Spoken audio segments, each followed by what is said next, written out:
Good evening. In continuation to our presentations, video lectures on the subject digital electronics, today we are going to study the topic on demultiplexer.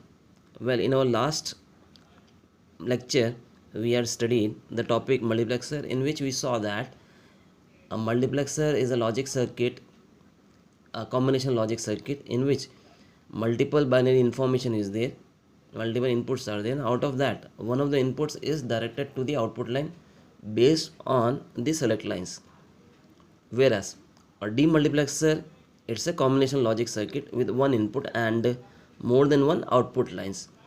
It means that here we are having, there is only one input and that input is directed to one of the output lines, means there are multiple output lines. So in case of demultiplexer, we are having the input which is sent to the output out of multiple output lines are there. Then the number of lines of output here depends upon the number of select lines. That is, if the select line is equal to n, then the output lines will be equal to 2 raised to n, and the select lines are used to select the output on which the input data will be available.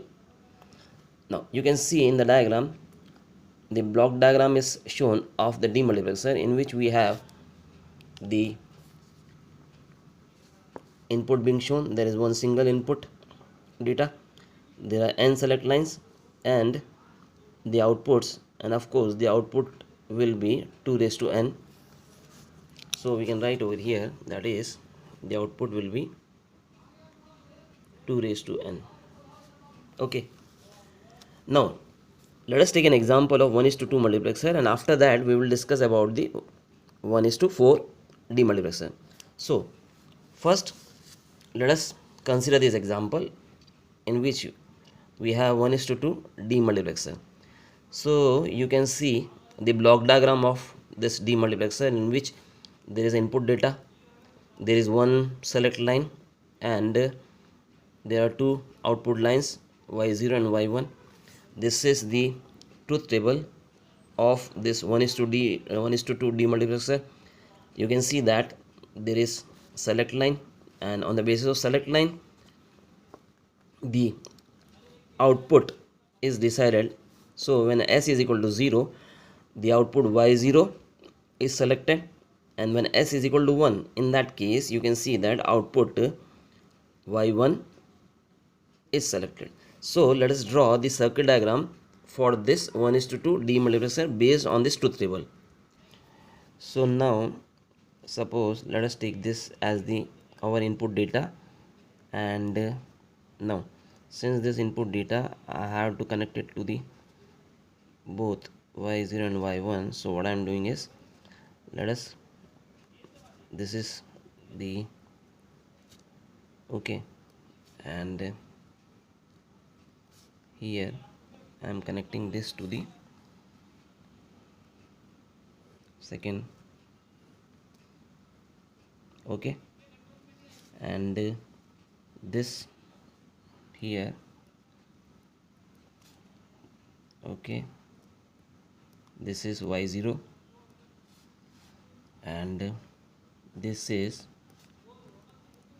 y1, okay. So this is the input data, and there are two output lines, y0 and y1, and now the main concept or logic, that is the select line, we have to connect that select line. So when you can see that when s is equal to 0, in that case y0 is selected. So let us take, this is our select line, okay, and here I am connecting a NOT gate, okay. So when s is equal to 0, it should be, so what I am doing is, okay, clear. So you can see that when s will equal to be 0, in that case this will be 1, and the input data coming from here, so this input data will be forwarded to the y0 because, and this is the connection here. So when s is equal to 0, this particular gate will be disabled and this gate will be enabled. So y0 is selected when s is equal to 0, and when s is equal to 1, the second case, when s will be 1, in that case from here this will be 1, here the input data is coming, so this gate will be enabled and the input data will be forwarded to y1. Again, let us recall this.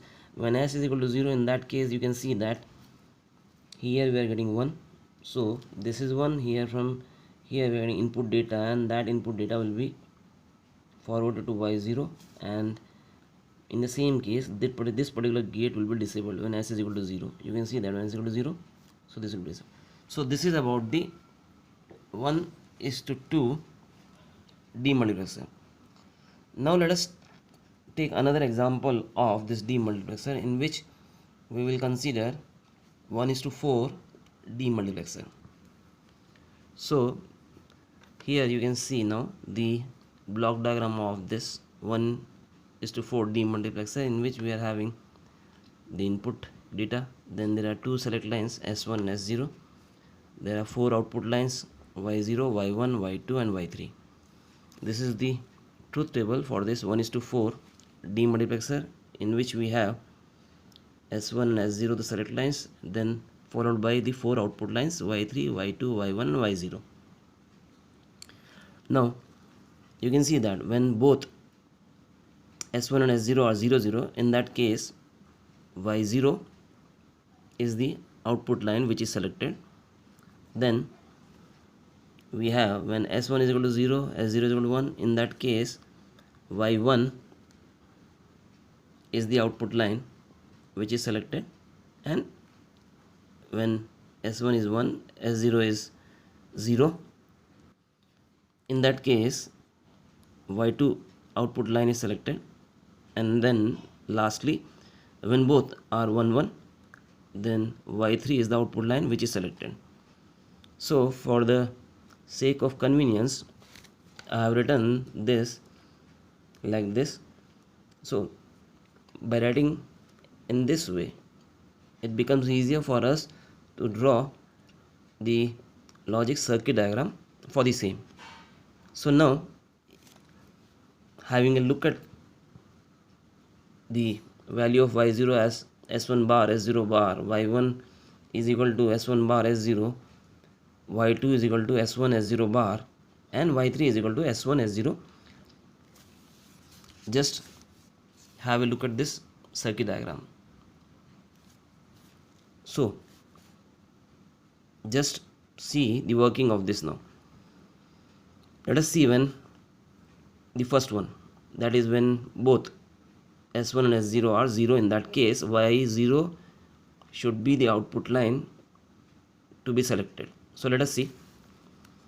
If both are 0, in that case you can see that here it will become 1 and this will also become 1, and so here these two are 1. So the input data will be directed to this Y0, as the rest of the AND gates, you can see that they will be disabled when both S1 and S0 are 0. As you can see, suppose I take this input here and here, this is 1, and if I take this input, it is coming from here, and you can see that here we have applied 0. So this input is becoming 0, and since this is an AND gate and we know that any of the input, if it is 0, it produces output as 0. So similarly these two gates are also disabled. Then we have y1 is equal to s1 bar s0, that is, now s1 is 0 and s0 is 1. So let us see. S1 is 0, so here it becomes 1, and this one here we are getting 1, and this input, okay, this is 1. So y1 is selected. Okay, then on the same logic you can see now the working of this 1:4 demultiplexer. So thank you.